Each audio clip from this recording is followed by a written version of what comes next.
छोटी सी लड़की थी, उसने अपने मनी बैंक से सारे के सारे पैसे निकाले। ओबियसली बच्चे के पास तो सारे पैसे सिक्कों के रूप में ही होंगे, चिल्लर ही थी। सारे इकट्ठा करके उसने अपनी जेब में रख लिए और निकली गई। पास में केमिस्ट था, धीरे धीरे केमिस्ट की दुकान पे गई। काउंटर के सामने खड़ी होकर वो बोलने लगी, पर वो इतनी छोटी सी थी, उसकी तरफ किसी की नज़र नहीं जा रही थी, न कोई उसकी आवाज़ सुन रहा था, कोई उसकी तरफ ध्यान भी नहीं दे रहा था। जो दुकान का ऑनर था, उसका कोई एक फ्रेंड था जो कहीं अब्रॉड से आया था, तो वो उससे गप्पे बोलो या बातें करने में बिज़ी हो रहा था। तो उसने, लड़की ने फिर क्या किया कि अपनी पॉकेट में से एक बड़ा कॉइन लिया, 10 का कॉइन लेके, और ज़ोर से फेंका तो उससे टन की आवाज़ आई कॉइन की। तो उसका ये जो तरीका था, ये स्टाइल थी, वो थोड़ी काम आ गई। तो जो शॉपकीपर था वो उसके पास आया, उसको पूछा प्यार से, बेटा आपको क्या चाहिए? तो बच्ची ने क्या किया, उसने सारे कॉइन निकाल के उसके हाथ पे रख दिए और बोली, मुझे कोई चमत्कार चाहिए, कुछ जादू हो जाए ऐसा चाहिए, ऐसा कुछ मुझे चाहिए। तो दुकान वाला कुछ समझ नहीं पाया। उसने फिर से पूछा कि बेटा आपको क्या चाहिए? बोली, मुझे तो कोई चमत्कार चाहिए। तो दुकान वाला बोला, नहीं बेटा, ऐसी कोई चीज़ यहाँ नहीं मिलती। आपको कोई मेडिसिन चाहिए, दवाई चाहिए, इंजेक्शन चाहिए? बोली, नहीं, अगर आपके यहाँ मेडिसिन मिलती है, दवाई मिलती है, तो फिर चमत्कार भी मिलेगा। बोले, बेटा आपको किसने बोला? तो छोटी बच्ची थी, उसकी आवाज़ भी थोड़ी तोतली थी, और वो बोलने लगी कि मेरे ब्रदर के सिर में ट्यूमर हो गया है। उसको ट्यूमर बोलना नहीं आया, वो ट्यूमर कर रही थी।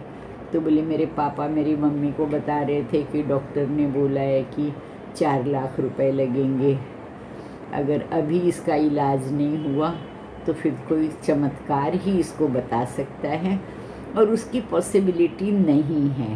वो रोते हुए मेरी माँ को बोल रहे थे कि मेरे पास तो बेचने को कुछ भी नहीं है, कोई ज़मीन भी नहीं है, कोई प्रॉपर्टी नहीं है, और माँ भी बोल रही थी मेरे पास तो गहने भी नहीं है, ऑर्नामेंट्स नहीं है, सब कुछ मैंने इसके इलाज में बेच दिया।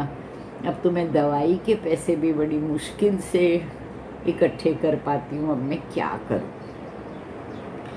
तो जो दुकान, वो शॉपकीपर का फ्रेंड था जो अब्रॉड से आया हुआ था, तो सुन के वो आया और वो बोला, अच्छा बेटा एक बात बताओ, आप अपने भाई के लिए जो सरप्राइज़ लेना चाहते हो, चमत्कार लेना चाहते हो, उसके लिए आप कितने पैसे लाए? बोली, अंकल मेरे पास बहुत पैसे, देखो मुट्ठी भर के हैं, कितने सारे हैं, मैं आपको सब दे दूँ। तो उसने लिया, लेके गिना तो वो 21 रुपीज़ थे, 21 रुपीज़ और 50 पैसे। तो वो देख के थोड़ा सा हंसा और बोला कि बेटा एक काम करोगे, मुझे आप अपने भाई के पास लेके चलोगे? बोले, ठीक है, चलो मैं लेके चलती हूँ। तो वो जो व्यक्ति था, जो आदमी था, वो उस केमिस्ट का जो दोस्त था, वो अपना वैकेशन के लिए इंडिया में आया था, और वो न्यूयॉर्क का एक फेमस न्यूरो सर्जन था। तो उसने उस बच्चे का इलाज 21 रुपीज़ 50 पैसे में ही कर दिया। आप समझते हो, उसने बच्ची का दिल रखने के लिए कह दिया कि हाँ बेटा, मैं आपके भाई का इलाज 21 रुपीज़ 50 पैसे में कर दूंगा, हो जाएगा। लेकिन ये तो हम और आप सभी जानते हैं कि इलाज उसने किया, अपनी तरफ से किया, पैसा भी अपनी तरफ से दिया, पर बच्ची की ईश्वर में श्रद्धा हो गई और उसको ये लगा कि मैंने चमत्कार खरीद लिया। कभी कभी होता है, जिसकी नीयत एकदम अच्छी होती है, दिल का जो साफ होता है, गॉड आप उनको गॉड बोलो, प्रभु बोलो, कुछ भी नाम दो, कोई शक्ति है जो हमारा साथ देती है और हमारा काम हो जाता है।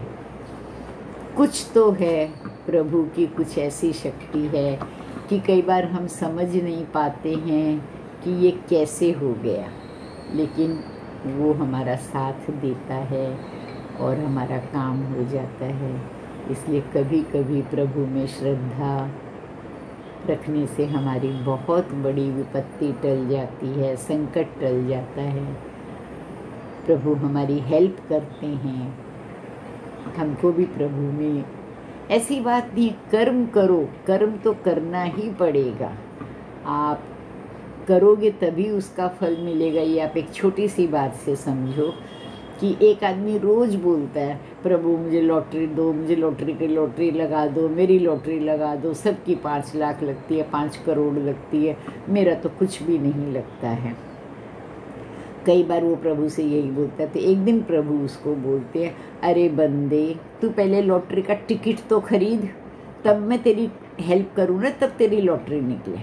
तो वही बात है, कर्म तो हमको करने पड़ेंगे, कोशिश हमको करनी पड़ेगी, उसके पीछे हमको लगना भी पड़ेगा और हमको हमारा बेस्ट ऑप्शन देना पड़ेगा। ज़्यादा से ज़्यादा हमको उसके पीछे लगना पड़ेगा। लेकिन ये भी बात एक तय है, प्रभु हेल्प तो करते हैं, कोई है शक्ति जो हमारी मदद करती है।